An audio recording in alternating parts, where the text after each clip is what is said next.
Oi gente, boa tarde, tudo bom? Eu sou Carolina Vidal. Esse vídeo é o vídeo 2 da série LGPD e Vida Real. Nós hoje vamos falar sobre a vigência da LGPD, que é a Lei 13.709, de 14 de agosto de 2018. Vamos falar sobre aonde ela se aplica às situações, a abrangência. Vamos falar um pouquinho sobre a competência da Autoridade Nacional de Proteção de Dados e o Conselho Nacional de Proteção de Dados e Privacidade também. E ao final a gente vai trazer uma dica para sociedades da advocacia na implementação do tratamento de dados do escritório, e acompanha a gente até o final para não perder essa dica, tá bom? Vamos lá. Então, a vigência dessa lei, né, que eu não sou de decorar, então eu sempre tenho uma colinha aqui para eu me situar com um roteiro, né, para eu também não me perder no tempo. A Lei 13.709, que é a Lei Geral de Proteção de Dados. Então, lá no artigo 65, tem 3 etapas, né? Essa lei ela sofreu modificação ao longo da sua vigência, né? Quando ela foi publicada, na verdade. E aí teve 3 momentos de vigência. O primeiro momento que teve aplicação imediata a partir da publicação foi em relação à criação da Autoridade Nacional de Proteção de Dados, no artigo 65, e a criação do Conselho Nacional de Proteção de Dados Pessoais e Privacidade. Vigência imediata com a publicação da lei. Com relação à aplicação dos artigos 52, 53 e 54 da LGPD, que são os artigos relacionados à atividade fiscalizatória, sanções, penalidades, eles vão entrar em vigor agora, 1º de agosto de 2021. Então, quem não procurou informação, quem não procurou uma assessoria, quem não ainda está entendendo o que está acontecendo, procure se informar, procure sites confiáveis. A plataforma participa mais do governo federal, os fóruns de debate sobre o assunto. Uma coisa muito interessante que vocês podem fazer, e aí vai uma dica adicional, um plus, né, que não tem nada a ver com o LGPD, mas serve para tudo que você queira estar sempre atualizado. Você vai no Google, coloca a Google Alert, e aí você vai incluir os assuntos do seu interesse. Então, toda vida que você abrir o seu Gmail, ele já vai selecionar os assuntos do seu interesse. Então, isso aí é muito bacana porque você tem a opção de ter um filtro da leitura diária que você quer ter para se atualizar sobre o tema da sua atuação, do seu ramo de profissão ou do seu agrado, do seu interesse. Então, coloca lá LGPD no Google Alert, e aí quando você abrir seu Gmail, em determinado momento do seu dia, para você se atualizar, você vai receber tudo fresquinho, tá bom? Sim, voltando a LGPD e Vida Real, vídeo 2 que a gente estava falando. Então, o segundo momento foi o momento da aplicação das penalidades, que vai começar agora 1º de agosto de 2021. E aí, muita gente vai ser pega de surpresa, porque as pessoas estão esperando que a lei não pegue. Mas como a gente disse no vídeo anterior, essa lei ela foi criada com a finalidade de proteção do tratamento de dados de pessoas naturais, seja no formato físico, vale salientar que não é só no formato digital, mas você que preenche fichinha de cliente no seu estúdio de Pilates, você também está ali tratando dados. E é importante você saber que os dados que você trata, seja no meio físico ou digital, eles serão considerados para fins de aplicação desta lei, inclusive para as sanções, tá certo? Então, como eu falei, essa é a finalidade, mas por outro lado, eu entendo que a finalidade maior é atrair a sustentabilidade e competitividade do mercado econômico, porque as empresas que estarão preparadas para a LGPD, elas estarão muito mais competitivas e terão uma sustentabilidade muito maior, já que a tendência mundial é essa. Como eu disse, a moeda de ouro é a informação. Então, as informações que as empresas detêm são o maior recurso que elas podem ter, é a informação. Essa é a moeda de ouro, né, da atualidade. Então, por isso que há uma correria, uma tendência mundial de instituição, aplicação de proteção de dados pessoais em todo o planeta. Então, muito importante você saber que a vigência já começa agora para as sanções. E aí, já entrando no campo das sanções, pode ir da advertência até a multa de 2% sobre o faturamento da pessoa jurídica e pode chegar até 50 milhões. Complicado, né? Bem, com base nessa introdução, né? Sim, e os demais artigos da lei? Os demais artigos da lei, eles entraram em vigor em dezembro de 2020, né? Os outros artigos que falam do consentimento, da finalidade, dos princípios, dos fundamentos, ok? Então, vigência, beleza. E agora vamos para a situação de tratamento de dados. O tratamento de dados ele é feito pelo controlador, que é a pessoa que manda, ou seja, que vai definir, que vai decidir como aquelas informações vão ser gerenciadas, tratadas, coletadas, recepcionadas, transmitidas, compartilhadas, acessadas, que mais? Classificadas. Tudo que se relacionar a esses verbos considera-se tratamento de dados. Então, o controlador é quem vai decidir. E o operador é o cara que vai fazer esse tratamento de dados a mando do controlador. Carol, e quem é o intermediador? O intermediador é o canal entre o titular de dados e esse controlador e esse operador do lado de cá. Ele vai fazer essa ponte de comunicação entre o titular de dados, que sempre vai ser a pessoa natural identificada ou identificável, e as pessoas jurídicas de direito público ou de direito privado aqui desse lado, tá certo? Então, pode, nas seguintes situações, aí você vê lá no artigo 7º da lei, tem que ter o consentimento isso é a regra básica, esse consentimento não é aquele consentimento genérico, tem que explicar a finalidade, a forma do tratamento, a duração do tratamento, o modo de acesso do tratamento, o contato do controlador, tudo. Se mudar a finalidade, tem que ser comunicado para o titular de dados ter o direito de revogar ou não, ou seja, de revogar ou de renovar aquele consentimento, tá certo? Se mudar, se for fazer a transferência desses dados para um outro controlador que vai operar esses dados, tratar esses dados, também tem que ter a transparência e a comunicação ao titular de dados para que ele possa ter conhecimento se ele vai consentir, manter o consentimento, renovando-o, ou se ele vai revogar. Então, em que situações? Aí a gente vê, para execução de contratos, né? É importante destacar isso, para o exercício regular de direito em processos judiciais, também é outra situação que é a aplicação do tratamento de dados, e essa lei ela se aplica quando você tem exercício regular de direitos, ou seja, aquela situação em que a empresa ela precisa transmitir as informações do colaborador para o INSS, para a Receita Federal, para a transmissão de dados das contribuições sociais. Que mais? Para a realização de pesquisas por órgãos, proteção da vida, proteção da saúde, proteção do crédito e sempre atendendo, quando esse acesso de dados é público, atendendo a finalidade, a boa-fé, a transparência e principalmente o interesse público e a finalidade, como já ressaltei, certo? Que mais que a gente pode colocar aqui? As multas a gente já falou, né?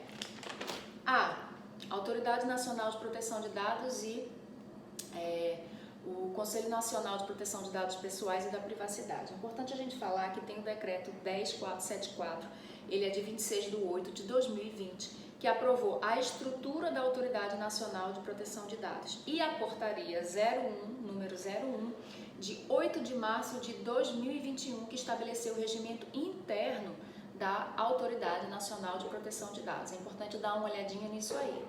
E também a dica que fica é em relação ao portal Participa Mais do Governo Federal, teve agora recentemente, de 28 de maio até 28 de junho, uma consulta pública para que fosse disponibilizado à sociedade, às empresas, a quem quisesse participar de opinião em relação à resolução que vai tratar das normas de fiscalização.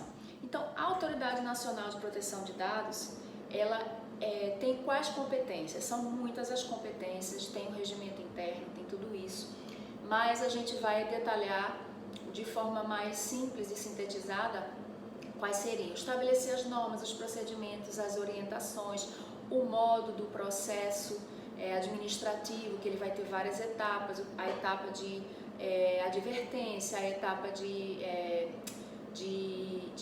vamos dizer, monitoramento das provas, fiscalização, ouvida das partes, aplicando-se inclusive a lei dos processos administrativos federais, que agora não me lembro o número, quem se lembra aí me avisa, é Lei 9.000 alguma coisa, né, de acho que 1900, não me lembro agora, Lei 9.700 e não me lembro, mas o processo administrativo federal se aplica, tá, aos processos administrativos que vão ser fiscalizados e julgados, né, pela Autoridade Nacional de Proteção de Dados, que tem como competência também fixar políticas públicas, relatórios de impacto regulatório mesmo no âmbito de regulação, disseminar o conhecimento e a informação à população em relação às boas práticas, à governança, estabelecer normas, procedimentos e prazos diferenciados para as empresas de pequeno porte e as microempresas, garantir o segredo industrial e o segredo comercial, pode também fixar compromissos visando eliminar irregularidades, incertezas jurídicas em relação à interpretação da LGPD. Que mais? Vamos para minha colinha. Política nacional, procedimentos, como se adequar, zelar pelos segredos, né? Promover ações educativas, então tudo isso, né? Ao final desse vídeo foi o que a gente prometeu: dica jurídica sobre LGPD nos escritórios de advocacia. Como fazer e por que é importante destacar isso? Porque o escritório de advocacia, como qualquer outra empresa, ele vai tratar dados. E aí é importante que desde o início e durante e ao final seja feita uma adequação no escritório, caso o escritório já não tenha isso instaurado, né? Já não tenha isso implantado. Muitas vezes há uma postura intuitiva em relação a como aplicar a LGPD, há vamos dizer assim, um fluxograma, uma padronização, mas não há o treinamento constante, a fiscalização constante dessas boas práticas. Isso é fundamental para que você tenha tudo devidamente documentado, porque não vale aquilo que você fala, mas sim aquilo que você prova. A gente também falou no vídeo anterior sobre isso, que no nosso país vale o que é provado, então o que você alega você precisa provar. Obviamente tem a possibilidade de inversão do ônus da prova, a critério do juiz, dependendo de determinados requisitos. Mas para as empresas, para os escritórios de advocacia, para as microempresas, empresas de pequeno porte, é fundamental se resguardar, porque se houver inversão do ônus da prova, não vai ser a favor de vocês, vai ser a favor da pessoa natural cujos dados foram tratados pela sua empresa. Então, fundamental aqui a documentação, a forma de armazenamento e de treinamento dessas boas práticas de gestão do tratamento de dados no seu escritório. Então, a gente vem aqui falar sobre o atendimento.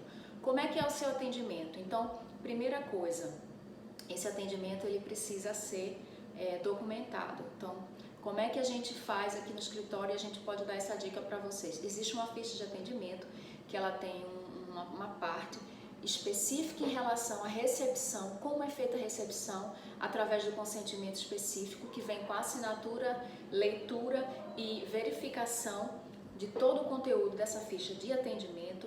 O atendimento ele é ou na presença de um estagiário ou de outro advogado, parceiro, colaborador, e também com a a gravação por áudio e vídeo de todo o decurso desse atendimento, especificando qual é a finalidade daquela recepção de dados, que ela foi feita através do consentimento específico, a transparência em relação a como é feito o atendimento, esse pré-atendimento foi feito de que maneira, foi através de WhatsApp, foi através de telefone, foram passadas as informações preliminares em relação à forma de atendimento, a duração, o modo de reagendamento, em relação também à questão da cobrança, se você cobra consulta jurídica, né? O nosso escritório cobra consulta jurídica, então isso é informado. Que mais? Todas as informações que você vai lhe dar, que elas estão sendo recepcionadas através do consentimento.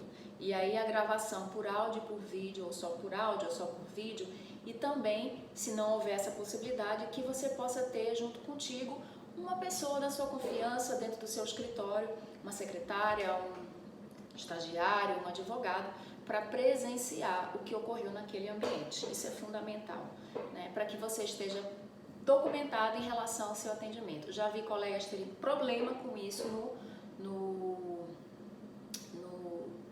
Tribunal de Ética da sua seccional, e por isso que a gente está falando sobre esse aspecto e batendo nessa tecla. Mas agora, por causa da LGPD, que vai vir com tudo em relação às sanções a partir de agosto, 1º de agosto de 2021, tá bom? Então isso no atendimento e no pré-atendimento. E durante o atendimento? Durante o atendimento, a gente recomenda que você tenha no seu escritório uma maneira de que você limite o perfil de acordo com a função de cada pessoa. Então, se você tem advogados associados, se você tem administrador, se você tem uma secretária, como é a estrutura? Organizar essa estrutura, delimitando o acesso aos dados dos seus clientes, dos seus fornecedores, dos seus parceiros, de acordo com a função exercida. Lembrando que um dos princípios é o mínimo necessário que se colha de dados. Então, se você vai atender uma pessoa e precisa do RG, do CPF, do endereço eletrônico e de um telefone celular, não tem para que você pedir coisas a mais. É desnecessário e você acaba tendo que armazenar coisas que não são necessárias e você passa a ter um risco muito maior. Então, a informação para o seu cliente também, na ficha de atendimento, sobre a duração daquela recepção de dados que você está recebendo, que vai durar até quando. Então, isso tem que estar discriminado na ficha de atendimento ou no próprio contrato, se o contrato já for formalizado ali naquele momento, certo? Então, o que vale para a ficha, vale para o contrato de prestação de serviços jurídicos.